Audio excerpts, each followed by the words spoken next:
Hello, what's up guys? Ito tayo sa ating mini farm. Kitang-kita nyo naman ang aking mga maliliit na sisiw dyan. Kulay puti, mga white kelso. Okay, diretso tayo. Kita dyan yung aking net. Yung pala mo saan siya ilalagay talaga, pero sinabit ko lang siya dyan.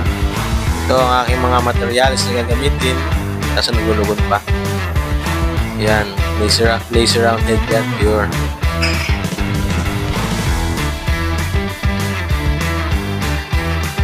Yung aking dalawa na white kelso.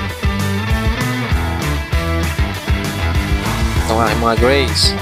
Yan. Dugon pa yan, pero nilagyan ko lang yan. Dandang. Blah, blah, blah.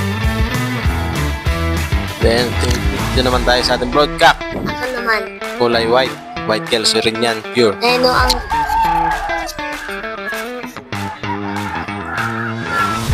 Aking straight line sweater.